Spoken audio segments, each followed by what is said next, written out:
warahmatullahi wabarakatuh. Alhamdulillah alladzi bi ni'matihi tatimmus shalihat. Segala puja puji hanya milik Allah Jalla wa Ala. Dengan nikmatnya sempurnalah berbagai macam kebaikan dan kebajikan. Salah satu nikmat yang telah kita dapatkan pada hari ini, kita sudah mendapatkan Ramadan hari yang ke-18.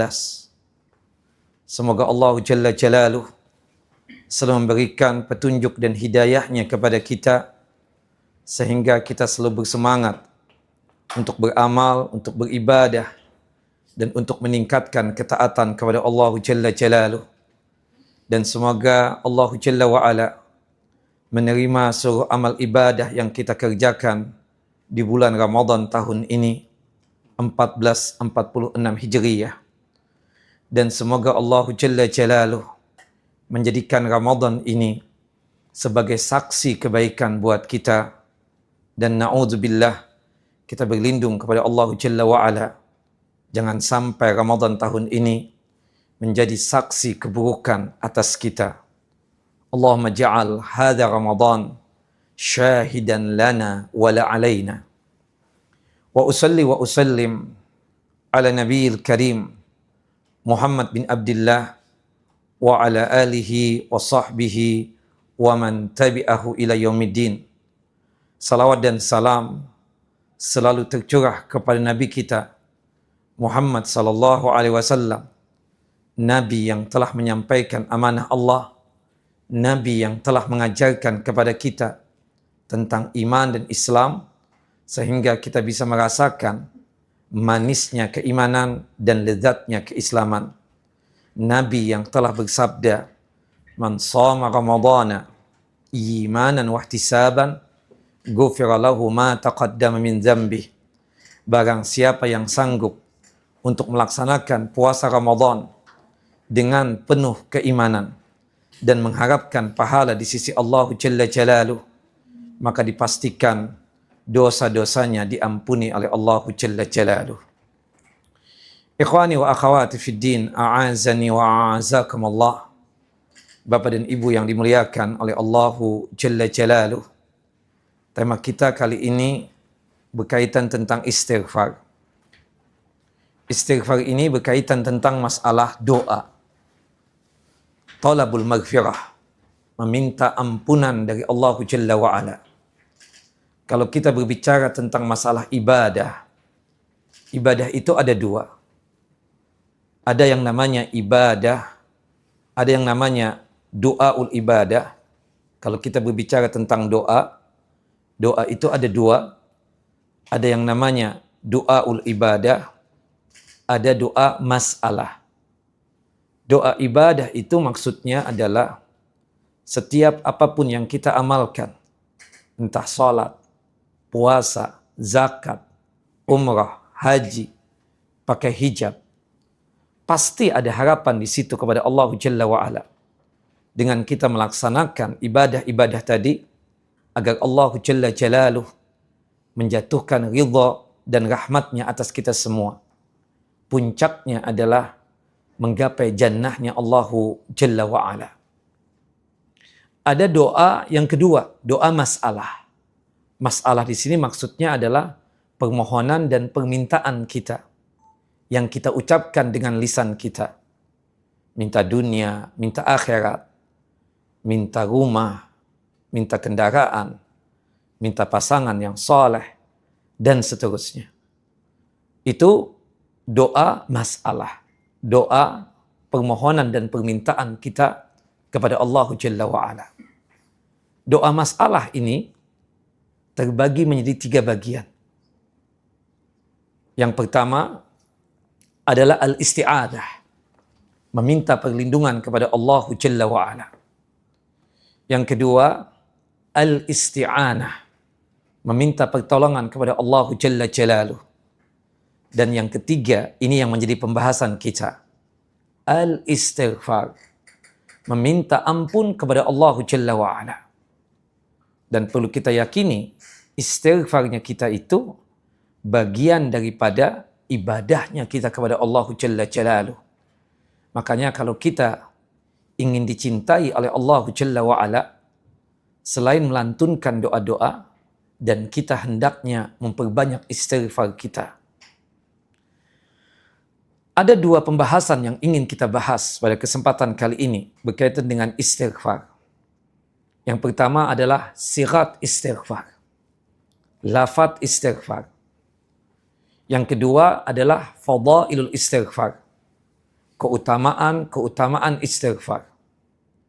Ini yang menjadi pembahasan kita. Mudah-mudahan di waktu kita yang singkat ini, kita bisa tuntaskan dua pembahasan ini. Yang pertama berkaitan dengan sigat istighfar. Itu ada sekitar 7 sigat yang diajarkan oleh Nabi kita Muhammad sallallahu alaihi wasallam. Yang paling pendek ketika kita mengucap istighfar itu dengan ucapan Astaghfirullah. Aku meminta ampun kepada Allah Jalla wa'ala.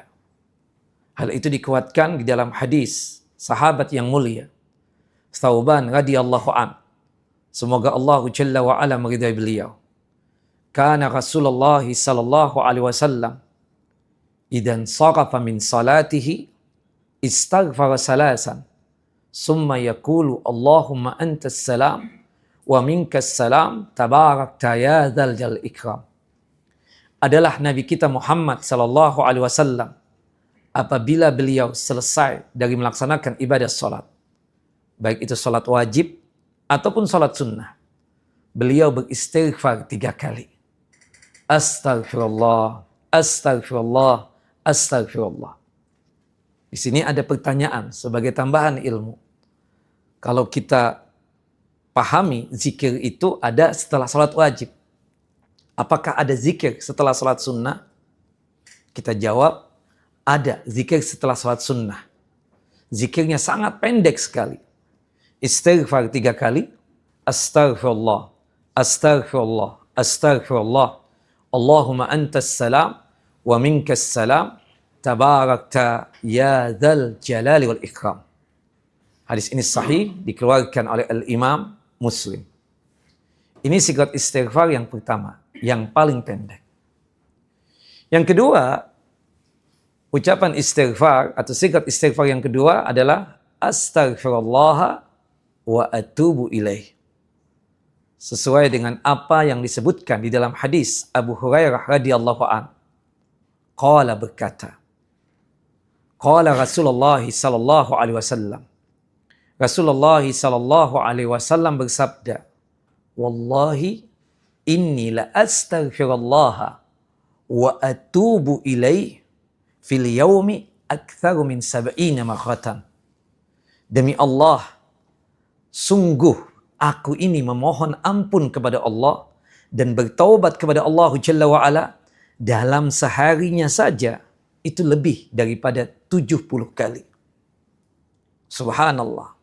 Sigat istighfar yang digunakan oleh Nabi SAW di dalam hadis ini adalah astaghfirullah wa atubu ilaih. Dan di sini menunjukkan kita yang pastinya sebagai manusia punya potensi melakukan khilaf dan salah, hendaknya melantunkan istighfar. Apalagi di bulan Ramadan ini. Jangan sampai bengong. Nanti kita akan bicara manfaat istighfar itu sangat luar biasa. Dan kita sambil bekerja pun bisa untuk mengucapkan istighfar. Astaghfirullah wa atubu ilaih. Dan salah satunya, kenapa beratnya pekerjaan, atau mungkin susahnya satu perbuatan, itu bisa jadi dikenakan dosa yang kita lakukan. Kata Ali bin Abi Thalib, khalifah yang keempat, mantu Nabi SAW, untuk menghilangkan kesusahan-kesusahan tadi, dengan kita rajin beristighfar, dengan mengucapkan astaghfirullah wa atubu ilaih. Naam, itu sigat yang kedua. Sigat yang ketiga, dari hadis sahabat yang mulia Abdullah ibnu Mas'udin radhiyallahu an. Semoga Allah Jalla Jalaluhu meridai beliau. Qala berkata, qala Rasulullah sallallahu alaihi wasallam. Rasulullah sallallahu alaihi wasallam bersabda, man qala astaghfirullah alladzi la ilaha illa huwal hayyul qayyum wa atubu ilaih. Barang siapa yang sanggup untuk mengucapkan sigot istighfar seperti ini. Astaghfirullah alladzi la ilaha illa huwal hayyul qayyum wa atubu ilaih. Ghufirat dzunubuhu wa in kana qad farra min az-zahfi. Maka dosa-dosanya, baik dosa besar ataupun dosa kecil, diampuni oleh Allah Jalla wa'ala. Salah satu bagian daripada dosa besar ketika seseorang melarikan diri dari medan peperangan. Dan ini menjadi sirat yang ketiga dalam masalah istighfar. Astaghfirullah alladzi la ilaha illa huwal hayyul qayyum wa atubu ilaih. Sirat yang keempat itu berdasarkan hadis dari sahabat yang mulia Abdullah ibnu Umar bin Khattab radhiyallahu anhuma. Hadis yang dikeluarkan oleh Al-Imam Al-Bukhari dan Muslim. Nabi kita Muhammad SAW ketika duduk-duduk bersama para sahabatnya sambil ngobrol diselingi dengan istighfar. Dan aku hitung, kata Abdullah ibnu Umar, beliau membaca sigot istighfar seperti ini ketika kami sedang kumpul dengan beliau itu sampai 100 kali. Lafaz istighfarnya seperti ini. Rabbighfirli wa tub alayya innaka antat tawwabur rahim. Ya Allah, ampunlah dosaku dan terimalah taubatku. Sesungguhnya Engkau Maha penerima taubat sekaligus juga Maha penyayang. Rabbighfirli wa tub alayya innaka antat tawwabur rahim. Dalam riwayat yang lain, kata-kata Ar-Rahim diganti dengan Al-Ghafur. Rabbighfirli wa tub alayya innaka antat tawwabul ghafur. Ya Allah, ampunlah dosaku, terimalah taubatku, sesungguhnya Engkau Maha menerima taubat dan Maha pengampun. Subhanallah. Jadi kalau sekiranya kita tersebut lagi ada muskilah, masalah, dan kebetulan kita sudah meetingkan, rapatkan, tapi terasa berat, kita keluar dari masalah tersebut. Coba baca lafaz istighfar tadi. Rabbighfirli wa tub alayya innaka antat tawwabul rahim atau innaka antat tawwabul ghafur. Itu sirat yang keempat. Kemudian yang kelima dan keenam, ini sirat istighfar berkaitan dengan permohonan kita husnul khotimah. Meninggal dalam kondisi yang baik, meninggal dalam kondisi seluruh dosa-dosa terampuni, meninggal dalam kondisi amal saleh diterima oleh Allah Jalla wa'ala. Kita tahu Nabi kita Muhammad SAW sakit yang berat itu cuma 2 kali. Pertama ketika beliau jatuh dari kuda beliau. Yang kedua ketika sakit yang membuat beliau mangkat dan wafat. Itu kurang lebih ada yang mengatakan 12 hari, ada yang mengatakan 14 hari. Subhanallah. Ketika di hari Kamis ya, beliau kan meninggal hari Senin. Subhanallah, hari Kamis beliau itu rajin tuh sudah untuk membaca 2 lafaz istighfar ini. Sebagaimana yang diceritakan oleh Ibunda Aisyah radhiyallahu anha. Subhanallah, terakhir kali Nabi Muhammad ke Masjid Nabawi itu ketika melaksanakan salat maghrib di hari Kamis malam Jumat. Subhanallah, salat isyanya sudah tidak bisa lagi. Bahkan di antara maghrib ke isya tersebut sampai 3 kali Rasulullah pingsan. Akhirnya mengutus sahabat yang mulia Abu Bakar As-Siddiq untuk mengimami salat. Nah, percis ya di waktu subuh Rasulullah kebetulan memiliki 2 pintu. Satu pintu mengarah keluar, satu pintu mengarah ke Masjid Nabawi. Subhanallah, Nabi Muhammad membuka tirai sehingga ruangan dari Masjid Nabawi kelihatan. Para sahabat menyangka bahwasanya Nabi kita Muhammad SAW ingin ikut serta salat subuh berjamaah. Subhanallah, para sahabat terpana. Mereka tidak bisa memulai melaksanakan salat subuhnya. Kemudian Rasulullah SAW memberikan isyarat, seakan-akan beliau tersebut mengisyaratkan tidak ikut serta salat berjamaah, salat subuh tersebut, karena ketidakmampuan beliau untuk melangkahkan kaki ke Masjid An-Nabawi. Yang kedua, seakan-akan isyarat ingin berpisah dengan para sahabat ridwanullah ajma'in. Dan benar saja, subhanallah, di waktu duha, ada yang mengatakan di penghujung waktu duha, subhanallah, Rasulullah SAW diwafatkan dan dimangkatkan oleh Allah Jalla wa'ala. Nah, kata Ibunda Aisyah, ketika Nabi Muhammad SAW tersebut dalam kondisi sakit yang parah tadi, ya, dari hari Kamis sampai hari Senin tersebut, selalu yang terucap 2 lafaz istighfar ini. Yang pertama, subhanallahi wa bihamdi, astaghfirullah wa atubu ilaih.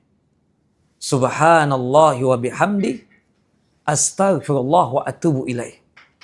Maha suci Engkau ya Allah. Segala puja-puji hanya milik Engkau ya Allah. Ya Allah, ampuni dosa-dosaku dan aku pastikan aku selalu bertaubat kepada Engkau. Lafaz yang kedua adalah yang diucapkan oleh Nabi SAW.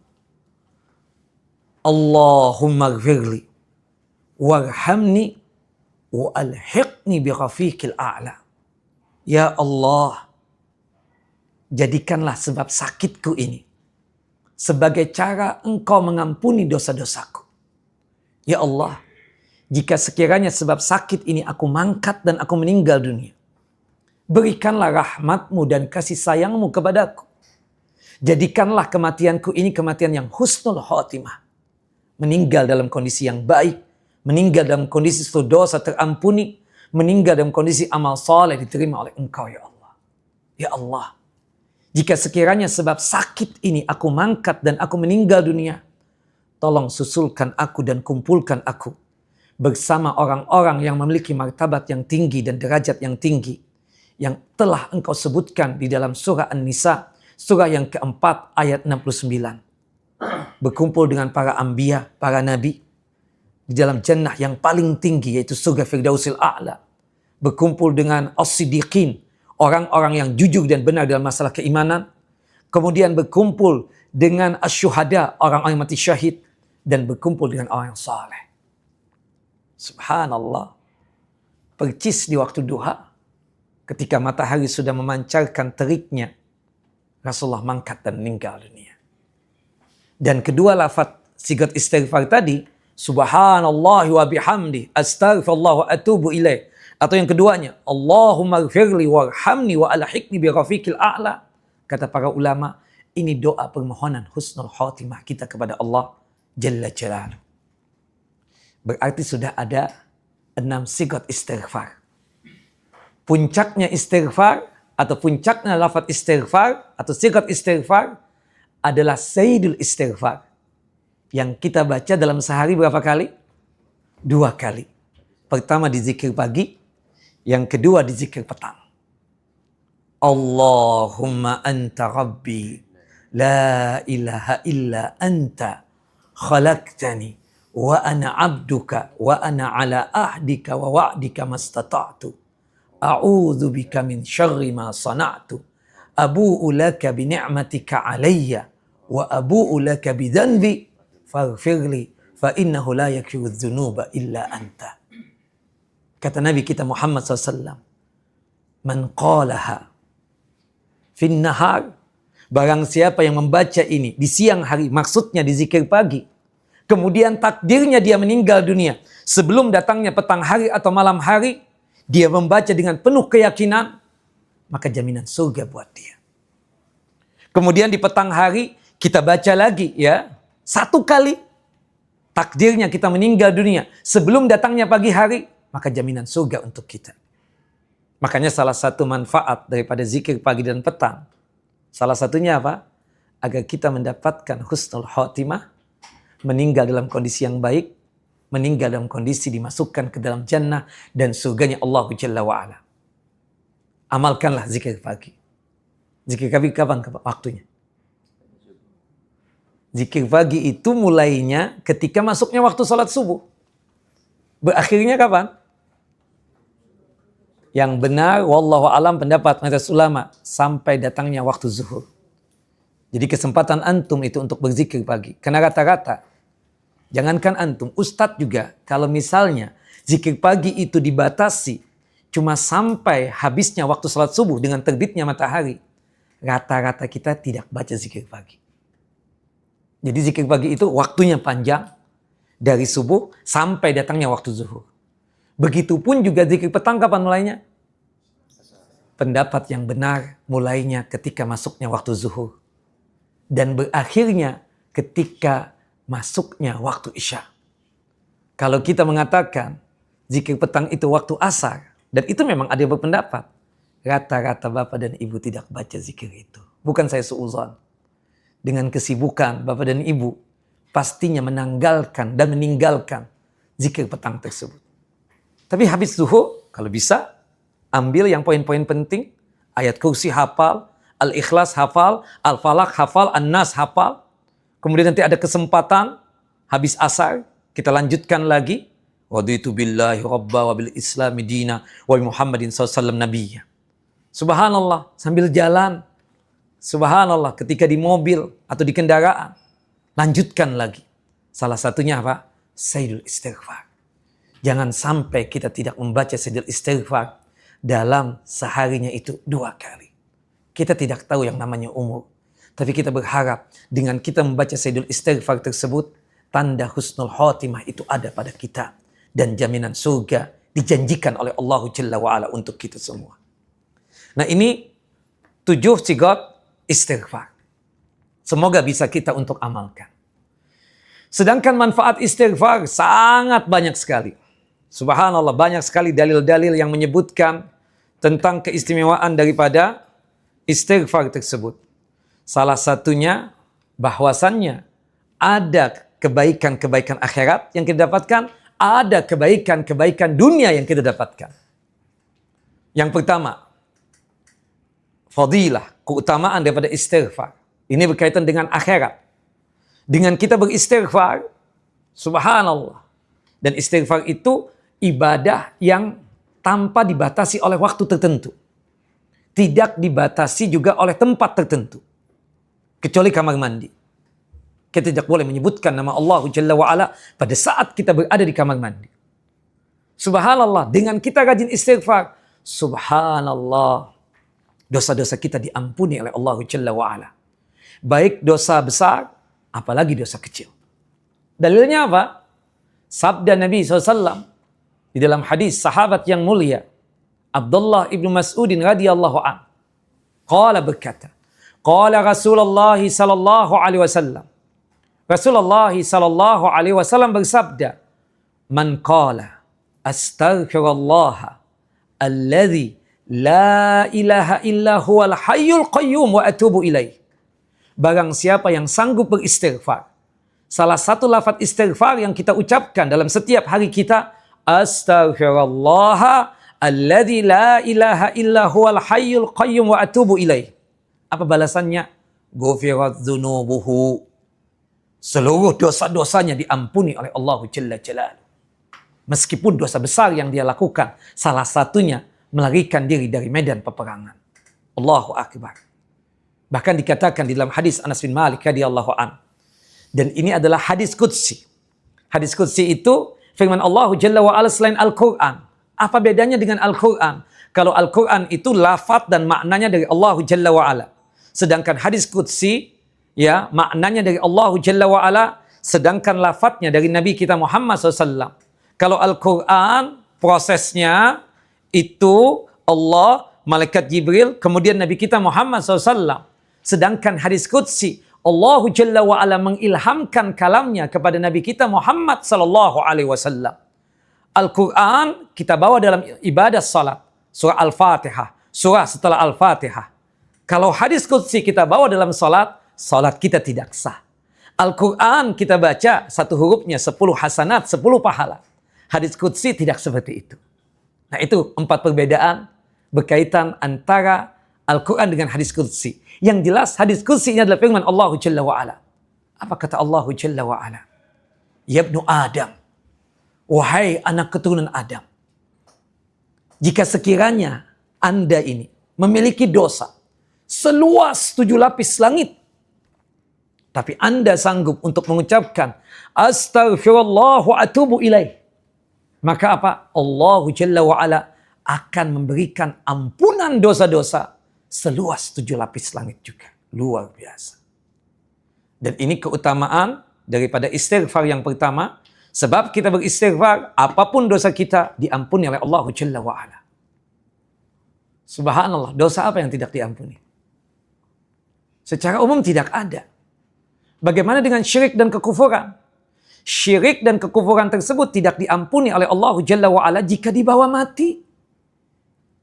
Terutama syirik besar. Meninggal dunia belum sempat untuk bertaubat. Dari sukanya dia datang ke kuburan, cari wangsit, bertawassul dengan ahli kubur, berdoa dengan ahli kubur. Meninggal dunia belum sempat untuk bertaubat. Dari sukanya dia datang ke dukun, peramal, paranormal. Meninggal dunia belum sempat untuk bertaubat dari yang namanya syirik besar. Itu yang tidak diampuni. Tapi kalau berkaitan dengan subhanallah syirik besar, yang dimana sebelum dia meninggal dunia sanggup untuk bertaubat kepada Allah Jalla wa'ala, sanggup untuk meminta ampun kepada Allah Jalla wa'ala, dengan ucapan istighfarnya tersebut Allah Jalla wa'ala ampuni. Dalam surah Az-Zumar, surah yang ke-39, ayat 53, Allah Jalla wa'ala berfirman, Qul ya ibadiyalladzina asrafu ala anfusihim, la taqnatu min rahmatillah, innallaha yaghfiru dzunuba jami'ah.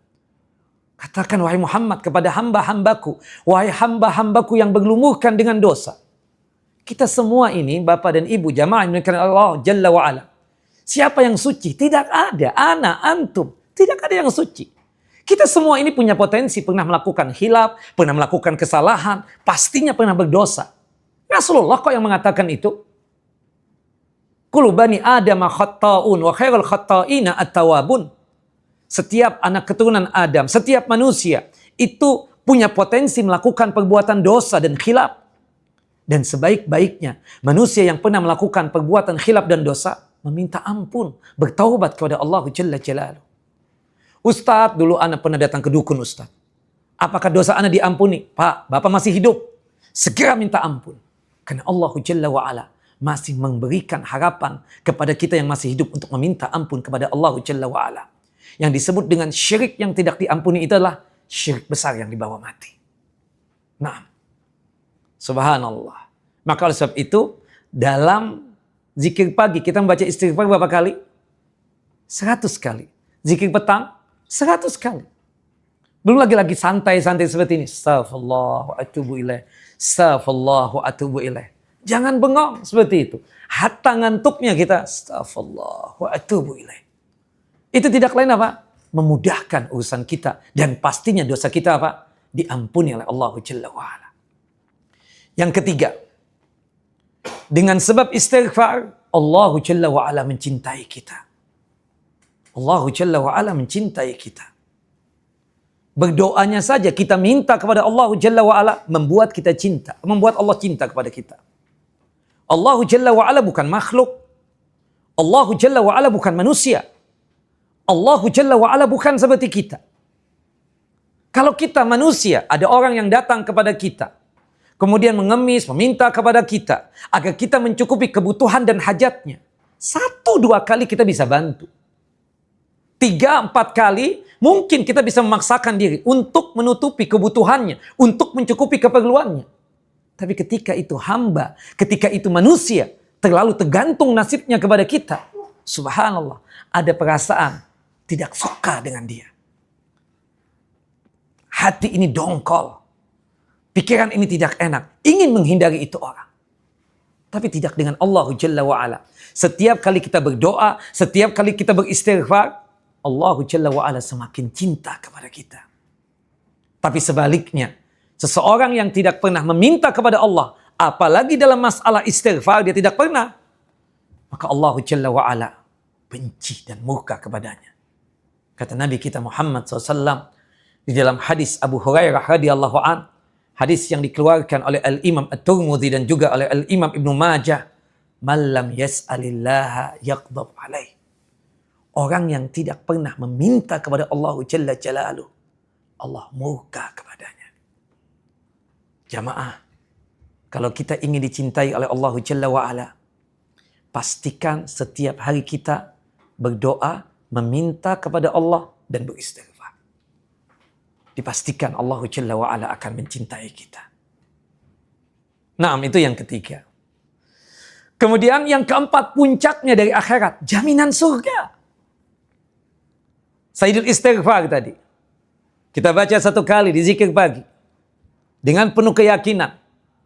Mantap kita. Menghayati betul apa yang kita ucapkan. Jika takdirnya kita meninggal dunia sebelum asar, sebelum maghrib. Maka apa? Fahuwa min ahlil jannah. Maka dia termasuk ahlil jannah. Di zikir petang, kita baca lagi satu kali. Takdirnya kita meninggal dunia sebelum datangnya pagi hari. Subhanallah, fahuwa min ahlil jannah. Jaminan surga. Ya akhwal. Jamaah, istighfar nggak pakai fulus. Nggak perlu mencurahkan tenaga begitu luar biasa. Subhanallah, Allah Jalla wa'ala anugerahkan kebaikan-kebaikan yang luar biasa. Diampuni dosa kita, dicintai oleh Allah Jalla Jalaluh, termasuk juga jaminannya adalah jannah dan surganya Allah Jalla wa'ala. Nah, kemudian kita kembangkan, apa kebaikannya untuk dunia kita kalau istighfar? Banyak sekali. Subhanallah. Yang pertama, dengan kita rajin istighfar, itu yang mengakibatkan doa-doa kita itu mudah diijabah dan dikabulkan oleh Allah Jalla Jalaluh. Kalau kita merasa ini sepertinya doa tidak diijabah, tidak dikabulkan oleh Allah Jalla Jalaluh, maka pastikan Bapak dan Ibu rajin-rajin istighfar. Karena dengan istighfar kita tersebut, itu memudahkan doa itu diperkenankan oleh Allah Jalla wa'ala. Ini bulan Ramadan. Janjinya Allah di dalam Al-Quran, dalam surah Al-Baqarah ayat 186. Doa mustajab. Dikuatkan di dalam hadis Nabi SAW. Inna da'wata muslim fi Ramadan mustajabatun. Sesungguhnya doanya seorang muslim di Ramadan mustajab. Apalagi keadaan kita puasa. Lebih menguatkan lagi mustajabnya doa. Apalagi kita berdoa lagi sebelum berbuka puasa.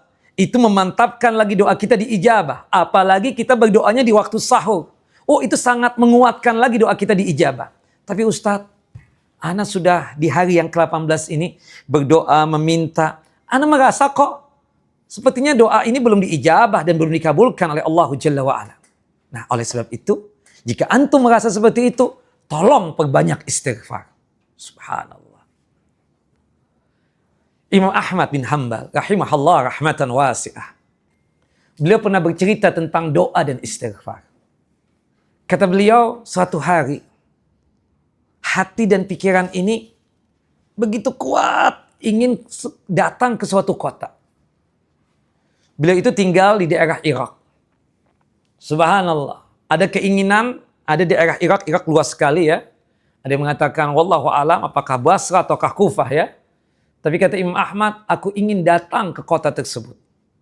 Padahal di kota tersebut tidak ada sanak famili, tidak ada saudara, tidak ada teman dekat, tidak ada juga murid. Subhanallah. Tapi kenapa? Tidak tahu kata Imam Ahmad. Hati ini begitu kuat ingin datang ke kota itu. Akhirnya aku putuskan, besok harus datang ke kota itu. Akhirnya Imam Ahmad bin Hanbal rahimahullah rahmatan wasi'ah datang ke kota tersebut. Subhanallah. Hari sudah hampir maghrib. Dulu tidak ada hotel, penginapan. Dipikir Imam Ahmad bisa datang ke masjid untuk nginap di situ. Akhirnya beliau salat maghrib berjamaah dengan imam yang ada di masjid tersebut sampai salat isya berjamaah pula. Setelah selesai ba'diyah isya, Imam Ahmad mengambil ya dari bagian masjid di pojokan lah untuk beristirahat dan untuk tidur. Subhanallah, ketika lagi asyik tidur tersebut, anggaplah marbut masjid itu membangunkan. Ya Syekh, Pak Tua, bangun antum, kum. Ini masjid bukan untuk tempat tidur. Terlarang. Kita punya peraturan. Tidak boleh ada yang tidur di masjid. Imam Ahmad tanpa ngomel atau marah, beliau membereskan barang beliau kemudian membawa keluar. Dipikir Imam Ahmad mungkin di dalam masjid nggak boleh. Di terasnya boleh kali ya. Akhirnya Imam Ahmad duduk-duduk di teras sambil tidur-tiduran. Subhanallah. Marbut yang sama datang lagi. Syekh, fatwa, nggak boleh hatta di teras masjid. Subhanallah. Padahal sekelas beliau, kalau beliau menginfokan, ana Imam Ahlus Sunnah wal Jamaah, Imam Ahmad, selesai. Bisa jadi itu marbut masjid, malu yang sangat luar biasa. Tapi itu tidak dilakukan oleh siapa? Oleh Imam Ahmad bin Hanbal. Akhirnya beliau meninggalkan itu masjid, kena capek lelah yang sangat luar biasa. Beliau melewati suatu jalan, ada pohon kurma. Beliau bersandar di pohon kurma tersebut, tidak terasa beliau tertidur. Subhanallah. Ada orang yang melewati itu jalan. Kemudian orang tersebut ada perasaan safaqah, kasihan. Kok ini orang tua, kok tidur-tiduran ya di jalan. Dibangunkanlah Imam Ahmad tersebut. Dan dia tidak kenal ini orang siapa. Sama sekali tidak kenal. Imam Ahmad tidak kenal dengan orang, nih orang juga tidak kenal dengan Imam Ahmad. Ya Syekh, Pak Tua, kenapa tidur di jalan seperti ini? Kata Imam Ahmad, aku tadi ingin tidur di masjid. Cuma masjid punya peraturan, tidak boleh tidur di tempat tersebut, di masjid tersebut. Akhirnya aku capek, lelah, ketiduran. Subhanallah. Kalau begitu kata dia, sudahlah antum tidur di rumahku saja. Kebetulan aku juga sebatang kara, istriku sudah meninggal dunia, anak-anak sudah berumah masing-masing. Tawaran itu tidak disia-siakan oleh Imam Ahmad bin Hanbal. Akhirnya Imam Ahmad beristirahat, tidur, subhanallah. Kebiasaan Imam Ahmad malam hari jam 2, beliau tersebut ya melakukan tahajud qiyamul lail. Terbangun di sepertiga terakhir. Nah orang ini sudah duluan terbangun. Ternyata pekerjaannya itu adalah apa? Penjual roti. Subhanallah. Dia ingin mempersiapkan untuk jualan besok harinya. Ajibnya kata Imam Ahmad bin Hanbal, aku mendengar sayup-sayup ketika aku sedang melaksanakan ibadah salat malam tersebut. Ini orang setiap kali membuat roti tersebut beristighfar. Ketika menaruh ya tepung terigu di bejana, mengucapkan istighfar. Meletakkan airnya di bejana tersebut, mengucapkan istighfar. Membuat adonannya, baca istighfar. Sampai berwujud roti. Setelah selesai sholat, Imam Ahmad memberanikan diri datang kepada si fulan tadi itu. Maaf ya akhi. Ana tadi dengar antum, Masya Allah, rajin betul istighfar dan tasbih. Ana ingin tanya, boleh tidak? Boleh, kata dia. Subhanallah. Apa manfaat dari istighfar dan tasbih yang antum ucapkan tadi? Wallahi ya akhi. Ya, demi Allah wahai saudaraku, aku merasa dengan istighfarku ini Allah Jalla wa Ala mengabulkan seluruh mengabulkan doa-doaku, memperkenankan permintaan-permintaan aku. Aku merasa seluruh doaku diijabah dan dikabulkan oleh Allah Jalla wa Ala. Tapi ada satu doa yang aku merasa sampai hari ini doa itu tidak diijabah dan tidak dikabulkan oleh Allah Jalla Jalaluh. Kata Imam Ahmad, ya akhi, kalau boleh kepo, boleh pudul, doa apa itu yang antum mohonkan kepada Allah Jalla Jalaluh? Syuf ya akhi, ya Syekh, Pak Tua, aku ini rajin berdoa. Salah satunya sebelum tidur aku sempatkan untuk berdoa. Permintaanku kepada Allah Jalla wa'ala yang aku merasa ini doa tidak dikabulkan. Aku berdoa kepada Allah Jalla wa'ala, ya Allah, sebelum aku meninggal dunia, aku memohon, meminta kepadamu agar bisa berjumpa dengan Imam Ahlus Sunnah wal Jamaah, Imam Ahmad bin Hanbal. Ini orang tidak kenal dengan Imam Ahmad, tapi dia mendapatkan manfaat dari ilmu Imam Ahmad yang menyebar kemana-mana. Dulu tidak ada foto, dulu tidak paham siapa sosok Imam Ahmad ini. Tapi namanya harum tersebar ke seluruh Irak. Kata Imam Ahmad dalam hatinya dan pikirannya, oh ini yang menyebabkan hati ini kuat betul ingin datang ke kota ini. Rupanya ini, kata Imam Ahmad bin Hanbal. Kemudian Imam Ahmad mendekati orang tersebut. Semakin dekat dan semakin dekat. Sambil menepukkan telapak tangannya di bahu orang tadi. Syub ya akhi, gara-gara antum, ana tidak bisa menginap di masjid.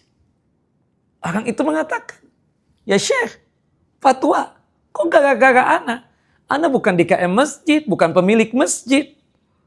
Ana nggak punya otoriti di masjid tersebut. Kok antum bisa-bisanya menyalahkan ana yang melarang antum untuk nginap di masjid tersebut?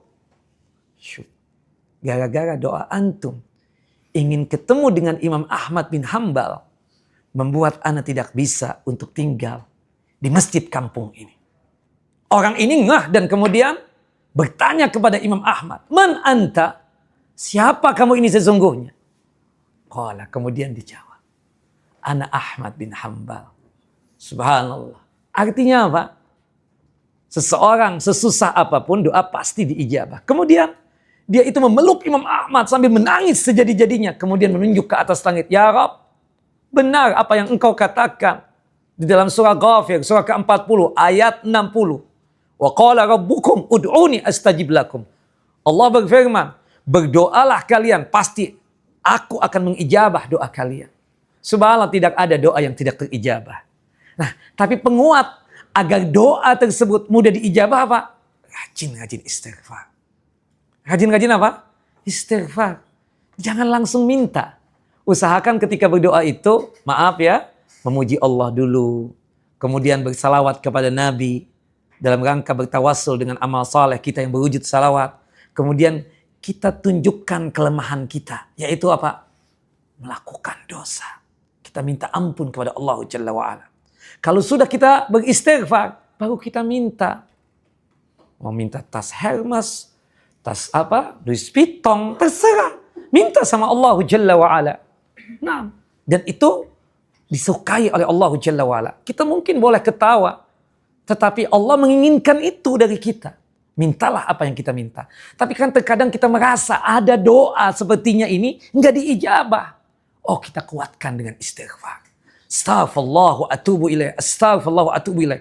Jangan-jangan sebab dosa ana yang membuat nih doa tidak diijabah dan tidak dikabulkan oleh Allahu Jalla wa ala. Jelas ikhwah? Itu yang keberapa? Kelima. Dengan istighfar mudah terijabahnya doa. Kemudian yang selanjutnya yang keenam. Kalau kita ingin jauh dari yang namanya azab dan siksa Allah. Kalau kita ingin ya jauh dari yang namanya musibah. Siapa yang suka mendapatkan musibah? Jawabannya pasti tidak ada. Tapi ini kehidupan. Terkadang ada ujian-ujiannya, ada musibah-musibahnya. Tapi kita ingin jauh dari yang namanya musibah tersebut. Bagaimana caranya? Perbanyak istighfar. Kita kan tidak ingin setiap hari diomelin oleh atasan kita. Ya Allah, ujian banget. Ya Allah, salah lagi nih. Ketemu lagi, astagfirullah, astagfirullah. Coba perbanyak istighfar itu. Subhanallah, bos yang tadinya seharusnya marah kepada kita nggak marah. Ini musibah. Kalau marah itu apa? Musibah. Subhanallah, itu kan sesuatu yang sifatnya apa? Negatif buat kita. Kalau bos atau atasan itu marah sama kita, berarti kita ini bukan positif, negatif berarti.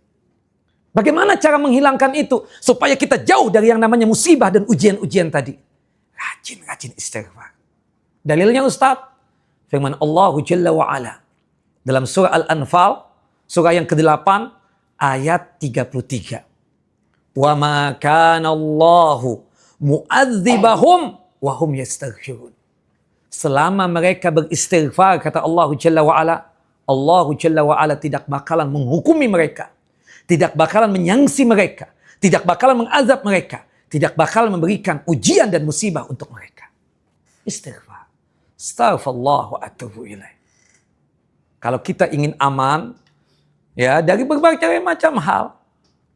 Kita nggak ingin rumah kita kebanjiran. Bukan begitu. Kita nggak ingin ada kebakaran. Kita nggak ingin pekerjaan berat banget, susah. Itu kan ujian musibah. Bagaimana cara untuk menghilangkan itu? Supaya ujian-ujian musibah-musibah tersebut jauh daripada kita. Dengan rajin istighfar. Dan ini yang keberapa? Yang keenam. Atau yang ketujuh? Yang keenam ya. Yang terakhir yang ketujuh. Dengan istighfar, segala rizki apapun, itu dimudahkan oleh Allah Jalla wa'ala. Kita boleh nggak sih ibu-ibu minta dunia? Seperti kakak misalnya, minta tas tadi yang bermerek tadi, boleh. Yang daripada minta sama bos, kan manusia, belum tentu beliau kasih. Coba minta dari Allah Jalla wa'ala. Benar, serius. Ini Ramadan. Doa kita mustajab. Kita puasa, lebih mustajab lagi. Apalagi sebelum berbuka puasa, lebih mustajab lagi. Subhanallah, mungkin yang sudah tua-tua, punya anak perempuan, belum menikah-menikah, doakan. Mustajab doa tersebut. Itu kan rezeki juga. Seperti itu. Subhanallah. Imam Hasan al-Basri sedang duduk-duduk bersama bestinya, sama soulmate-nya, namanya Rabi bin Sabih. Sama siapa? Rabi bin Sabih. Lagi asik bercakap-cakap, berbicara, namanya imam, syekh besar ya. Subhanallah. Datang seseorang. Curhat, keluh kesah tentang keadaan dirinya. Ya imam, saya dari daerah ini. Kebetulan daerah kami ini, keadaannya tanahnya gesang, kering kerontang, panceklik. Hampir 1 tahun ini tidak turun hujan. Apa yang harus kami lakukan agar Allah Jalla wa'ala segera menurunkan hujan? Kata Imam Ahmad bin Hanbal dengan santainya, coba antum rajin-rajin istighfar. Meminta ampun kepada Allah Jalla Jalaluhu. Subhanallah, setelah orang itu berpamitan, meninggalkan majlisnya Imam Hasan al-Basri, datang orang yang kedua. Seorang yang fakir, miskin, kata ibu-ibu, gembel, kere. Datang, ya imam, terus terang, Anda sudah bosan dengan kefakiran, kemiskinan ini.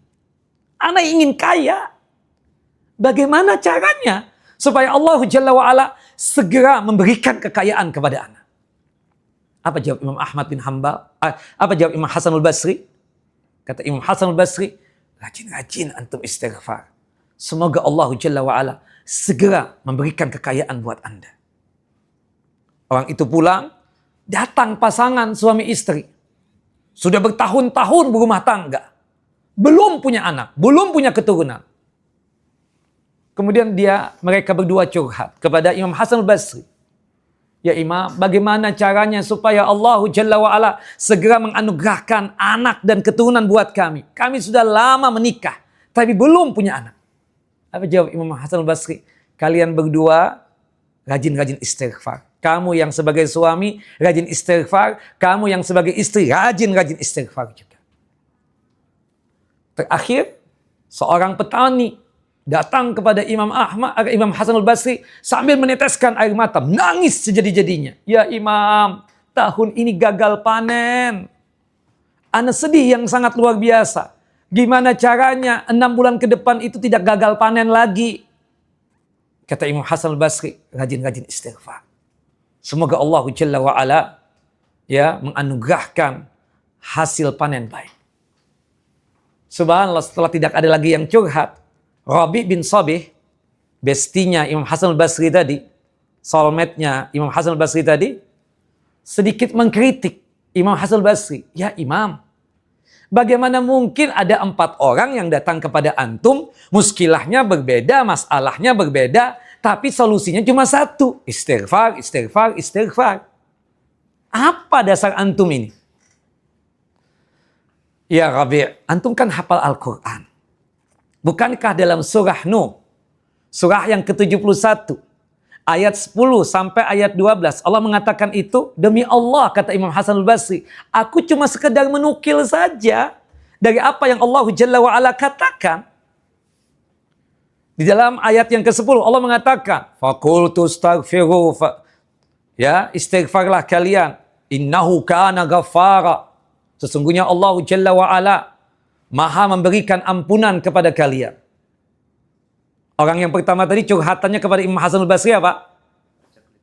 Panceklik, tanah gersang, kering kerontang.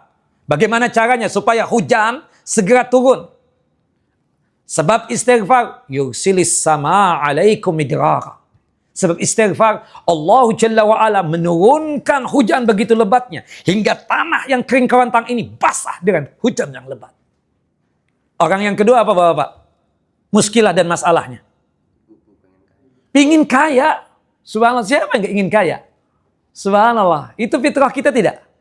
Nah, tapi kita ingin yang halal. Disuruh istighfar. Apa manfaatnya? Wa yumditkum bi amwalin wa banin. Sebab istighfar pada ayat yang ke-12 disebutkan Allah membikin kaya kita. Subhanallah, makanya kalau lagi ada pekerjaan berat Pak, berat banget. Coba antum rajinin istighfar. Kita jangan mengandalkan skill dan keilmuan kita saja. Kita pintar, itu anugerah dari Allah. Tapi terkadang kita ada problem, ada masalah yang membuat kita tersebut seperti orang yang jahil, seperti nggak paham apa-apa. Disitulah kita menggantungkan keilmuan kita dan skill kita kepada Allah Jalla wa'ala. Dengan cara bagaimana? Istighfar. Ini mungkin anak sombong kali ya. Sampai Allah menguji seperti ini. Astaghfirullah wa atubu ilaih. Allah keluarkan kita dari masalah dan muskilah. Subhanallah. Yang ketiga tadi apa masalahnya? Pasangan yang belum punya keturunan. Disuruh istighfar. Pada ayat yang ke-12, ayat yang sama Allah Jalla wa'ala mengatakan, wa yumditkum bi amwalin wa banin. Sebab istighfar Allah Jalla wa'ala menganugerahkan keturunan. Terakhir, seorang petani yang gagal panen, disuruh juga oleh Imam Hasan al-Basri apa? Rajin istighfar. Wa yaj'al lakum jannati wa yaj'al lakum anhara. Sebab istighfar Allah bikin itu. Allah buat sawah, ladang, kebun-kebun, subur tanahnya. Dan sungai mengalir begitu kencang dan derasnya untuk mengaliri sungai, untuk mengalir sawah, ladang dan kebun tadi. Allahu Akbar. Ini manfaat daripada istighfar. Sebagai penutup dari kajian ini, saya ingin menyampaikan satu sabda Nabi sallallahu alaihi wasallam. Hadis dari sahabat yang mulia Abdullah ibnu Abbas radhiyallahu anhuma. Semoga Allah Jalla wa ala meridai beliau. Qala Rasulullah sallallahu alaihi wasallam. Rasulullah sallallahu alaihi wasallam bersabda, "Man lazimal istighfar." Barang siapa yang merutinkan istighfar. Dalam riwayat yang lain, "Man katsaral istighfar." Barang siapa yang memperbanyak istighfar, ja'alallahu lahu min kulli dhiqin makhrajan. Maka Allah Jalla wa ala menjadikan setiap kesempitan ada ya kelapangannya. Wa min kulli hammin farajan. Setiap masalah dan muskilah Allah Jalla wa ala akan mengeluarkan dia dari masalah tersebut. Allah akan berikan solusi untuknya. Wa razaqahu min haitsu la yahtasib. Dengan dia merutinkan istighfar, memperbanyak istighfar, Allah Jalla wa ala akan memberikan rizki tanpa dia sangka-sangka. Hadis ini derajatnya hasan, dikeluarkan oleh Al-Imam Abu Daud di dalam kitab sunannya pada nomor hadis 1518, dan hadis ini dikeluarkan oleh Al-Imam Ibnu Majah dalam kitab sunannya pada nomor hadis 3819. Allahu a'lam bissawab. Ya, sigat istighfar ada 7, fadailnya banyak yang kita sebutkan tadi, baru 7 juga ya. Seperti itu. Berhubung waktu juga, maka kita cukupkan sampai di sini dulu. Tapi pastikan setiap hari kita apa? Beristighfar. Astaghfirullah wa atubu ilaih. Jangan kepedean seakan-akan kita tidak ada dosa. Demi Allah, hari-hari kita ini penuh dengan dosa. Meskipun itu dosa kecil yang kita lakukan, bukan dosa besar. Saya nggak yakin di antara kita melakukan dosa besar. Dosa kecil hampir setiap hari. Tapi kalau dosa besar, insya Allah dengan pertolongan Allah Jalla wa'ala, kita bisa menghindari itu. Tapi poinnya, jadikanlah istighfar ini sebagai hobi kita, bahkan sebagai makanan kita di setiap hari. Semoga Allah Jalla wa'ala selalu memudahkan urusan kita dengan kita beristighfar, baik urusan dunia, terlebih lagi urusan akhirat. Wallahu a'lamu bissawab. Wa sallallahu ala nabiyina Muhammad wa ala ali Muhammad. Naam. Ada pertanyaan? 5 menit lagi. Nggak ada, saya yang nanya. Apa sigat istighfar yang paling pendek? Astaghfirullah. Apa yang paling panjang? Siapa yang hafal Sayyidul Istighfar? Allahumma anta. Naam. La ilaha illa anta. Khalaqtani wa ana abduka. Wa ana ala ahdika wa wa'dika mastata'tu.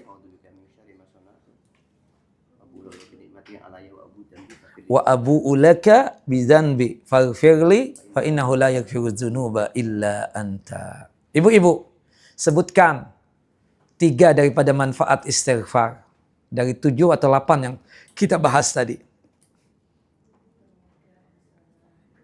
Ya. mengeluarkan kita dari muskilah dan masalah. Tambah rizki. Rizki macam-macam ya, nggak mesti fulus ya. Kebahagiaan itu ada di fulus apa di mana ya? Kalau kebahagiaan itu ada di fulus ya, berarti Allah tidak adil. Ternyata Allah Jalla wa'ala menjadikan kebahagiaan itu bisa pada orang miskin sekalipun. Meskipun dia tidak ada harta benda. Bukan begitu? Dan Allah Jalla wa'ala bisa membuat orang kaya tersebut menjadi tidak bahagia. Meskipun fulusnya tetap ada sama dia. Bukan begitu? Jadi kekayaan bukanlah kita katakan sebagai apa? Kebahagiaan. Tidak. Kebahagiaan itu kalau hati ini tenang, pikiran ini tenang. Dengan beriman kepada Allah Jalla wa'ala. Meskipun kita mengakui perlu kita yang namanya fulus tersebut. Wabtagi fima ataqallah darul akhirah wa la tansa nasibaka minad dunya. Tapi subhanallah, betapa banyaknya orang yang memiliki jabatan yang tinggi, kekayaan yang tinggi, tapi dia tidak bahagia. Subhanallah, enak seperti kita. Buka puasa sama keluarga, subhanallah, tarawih sama keluarga, bersahur sama keluarga. Bisa, subhanallah. Coba kalau kita tanya, orang-orang di atas tersebut, buka puasanya di mana? Di kantor ini, di kantor itu. Mudah-mudahan di sini enggak ya, masih bisa buka puasa dengan siapa? Dengan keluarga. Ustadz aja kadang saking sibuknya buka puasa di luar. Makanya subhanallah, itu kan kebahagiaan. Kita katakan bisa mengatur waktu. Waktu itu luar biasa. Makanya subhanallah, kalau misalnya kecantikan, kehandsoman itu sumber kebahagiaan, berarti Allah tidak adil. Bagaimana betapa banyaknya orang yang merasa biasa-biasa saja, Allah berikan kebahagiaan. Seperti itu. Wallahu a'lam bishawab. Begitu kira-kira. Terus istighfar, rajin-rajin istighfar, kemudahan akan kita dapatkan baik di dunia ataupun di akhirat kelak. Wallahu a'lam bishawab. Sudah jam 1:30 ya pastinya. Tapi cukup? Semoga Bapak dan Ibu selalu dalam lindungan Allah Jalla wa'ala. Sehat walafiat. Dimudahkan dalam masalah rizki dan nikmat. Dipanjangkan umur di dalam ketaatan kepada Allah Jalla wa'ala. Sehingga bisa berjumpa dengan Ramadan tahun depan. Allahumma inna nas'alukal huda wa tuqa wal afaf wal ghina. Allahumma a'tik riqabana wa riqaba abaina wa ummahatina minan nar. Ya Allah, ya Rahman, ya Rahim. Engkau telah menganugerahkan kepada kami, telah berjumpa dengan Ramadan tahun ini, 1446 Hijriah. Ya Allah, anugerahkanlah petunjuk dan hidayahmu kepada kami, agar kami mudah untuk melaksanakan kebaikan dan ketaatan untukmu, bersemangat untuk melaksanakan amal saleh dan ibadah untukmu. Ya Allah, ya Rahman, ya Rahim, bebaskanlah kami dari siksa api neraka, dan bebaskanlah ayah bunda kami dari siksa api neraka. Sebagaimana janjimu melalui lisan nabimu, Nabi Muhammad SAW, bahwasanya setiap malam dan setiap hari Ramadan ada di antara kita ini yang terbebas dari siksa api neraka dan dimasukkan ke dalam jannah dan surgamu. Allahumma ballighna lailatul qadar. Allahumma ballighna lailatul qadar. Allahumma ballighna lailatul qadar. Ya Allah, sampaikanlah, jumpakanlah kami ini untuk berjumpa dengan Lailatul Qadar, yang dimana ketika kami sanggup untuk beribadah pada malam Lailatul Qadar tersebut, pahalanya sangat luar biasa, sebanding seperti beramal selama 1000 bulan atau 83 tahun umur manusia. Allahumma taqabbal minna innaka antas sami'ul alim. Ya Allah, terimalah seluruh amal ibadah kami yang kami kerjakan, khususnya di bulan Ramadan ini. Sesungguhnya Engkau maha mendengar lagi maha mengetahui. Allahumma ja'al hadha Ramadan syahidan lana wala alaina. Ya Allah, jadikanlah Ramadan tahun ini yang kami berjumpa di tahun ini 1446 Hijriah sebagai saksi kebaikan buat kami. Ya Allah, kami berlindung kepadamu ya Allah. Jangan sampai Ramadan tahun ini menjadi saksi keburukan dan kejelekan kami. Allahumma iyyaka na'bud wa laka nusalli wa nasjud ilaika nas'a wa nahfid narju rahmatak wa nakhsha 'adzabak inna 'adzabaka bil kuffari bil jiddi mulhik. Allahumma akthir amwalana wa auladana wa barik lana fima a'taitana wa attil hayatana fi ta'atika wa ahsin akhlaqana wa a'malana waghfir lana wa adkhilna jannatakal firdausil a'la min ghairi hisab wala 'adzab. Ya Allah, ya Rahman, ya Rahim, perbanyaklah harta-harta kami ya Allah, dan perbanyaklah anak keturunan kami ya Allah, dan berikanlah keberkahan kepada harta dan anak keturunan kami ya Allah. Ya Allah, panjangkanlah umur kami di dalam ketaatan kepadamu. Ya Allah, perbaiki seluruh akhlak dan sikap kami ya Allah, dan perbaiki seluruh amal ibadah kami untukmu ya Allah. Ya Allah, ampunlah dosa-dosa kami dan masukkanlah kami ke dalam jannah-Mu, surga-Mu, surga yang paling tinggi, surga Firdausil A'la. Berkumpul dengan Nabi-Mu, Nabi Muhammad sallallahu alaihi wasallam, masuk surga tanpa ada hisab dan tanpa ada azab. Allahumma sallimna ila Ramadan wa sallim lana Ramadan wa tasallamu minna mutaqabbalan. Ya Allah, antarkanlah kami untuk berjumpa dengan Ramadan tahun depan. Ya Allah, jumpakanlah Ramadan tahun depan untuk kami, ya Allah. Ya Allah, terimalah seluruh amal ibadah kami di Ramadan tahun ini. Wa sallallahu Nabi Muhammad wa ala ali Muhammad. Kama sallaita ala Ibrahim wa ala ali Ibrahim innaka Hamidun Majid. Allahumma barik ala Muhammad wa ala ali Muhammad. Kama barakta ala Ibrahim wa ala ali Ibrahim innaka Hamidun Majid. Subhanaka rabbika rabbil izzati amma yasifun. Wassalamun al mursalin walhamdulillahi rabbil alamin. Kita tutup kajian kita dengan masing-masing kita membaca doa kafaratul majlis. Subhanakallahumma wa bihamdika asyhadu an la ilaha illa anta astaghfiruka wa atubu ilaik. Assalamualaikum warahmatullahi wabarakatuh.